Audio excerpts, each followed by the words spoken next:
Se olharmos bem a história, podemos ver que o amor nunca foi uma grande questão em séculos anteriores ao nosso. Muitas das histórias de amor no passado se tornaram tragédias, e essa que eu vou contar agora não foi exceção. Os protagonistas são Pierre Aberladot, um grande filósofo e teólogo francês, e Héloïse de Argenteuil. Pierre Aberladot foi um filósofo, teólogo e grande lógico francês, sendo considerado um dos mais importantes pensadores do século XII. Nascido em 1079, vinha de uma família nobre, e seus pais criaram uma expectativa que ele seguisse a profissão das armas como seus irmãos. Ao contrário disso, ele escolheu o caminho dos estudos na área da filosofia, teologia e letras. A educação naquela época era comandada pela Igreja Católica, e existiam diversas regras tanto para os alunos como para os professores.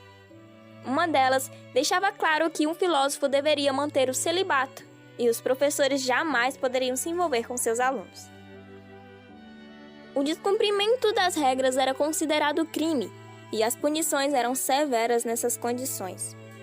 Aos 36 anos, Aberladot era um mestre de grande destaque e um brilhante professor em teologia na Catedral de Notre-Dame de Paris.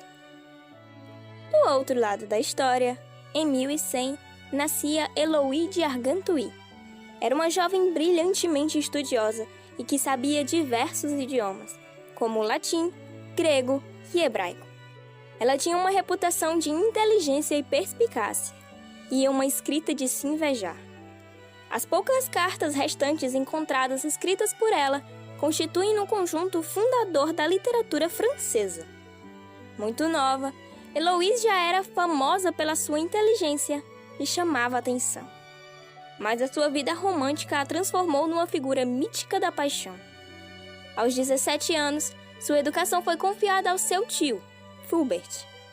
A jovem foi levada a Paris para estudar, e 3 anos depois, sua educação foi confiada ao seu agora preceptor, Pierre Aberladot, que passou a morar na mesma residência que ela. No início, o tio de Héloïse ficou receoso em deixar a menina sós com o professor, mas Aberladot ganhou confiança e deu certo. A convivência tornou a relação de professor-aluna intensa, e no fim, eles se apaixonaram. No início, foi um amor idealizado, já que aquele romance jamais poderia acontecer. Mesmo sabendo do risco que corriam, indo contra as leis, os dois não resistiram e se entregaram a esse sentimento profundo que sentiam um pelo outro.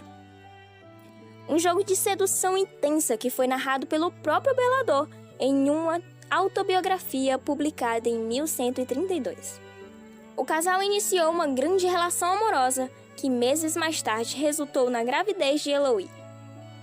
A jovem foi mandada para a casa da irmã de Aberladot para tentar esconder a polêmica que era a relação dos dois e que isso poderia resultar na ruína da carreira de Aberladot.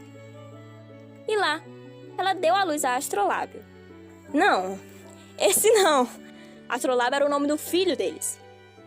Aberladot, então, vai até o tio da menina e tenta consertar as coisas. Pede a mão de Héloïse em casamento, e esse que deveria ser feito às escondidas, porque um sábio jamais poderia se casar. Com tudo acordado, eles se casam escondidos e Héloïse volta para casa. Mas o pior ainda tá por vir. O tio de Héloïse não mantém a sua palavra e espalha o boato do casamento por toda parte. A jovem tenta a todo custo negar e é punida pelo tio por isso. Aberladot, então, tira agora sua esposa das mãos de Fulbert e a leva para um convento. Enfurecido, o tio da menina denuncia Aberladot para a Igreja Católica e contrata 2 homens para castrá-lo. E assim foi feito. Com o declínio da carreira, Aberladot via toda aquela tragédia como um castigo divino por ter quebrado seu celibato e a promessa com Deus. Ele entrou por um mosteiro. Héloïse se tornou abadesa e eles continuaram trocando cartas de amor por um longo tempo.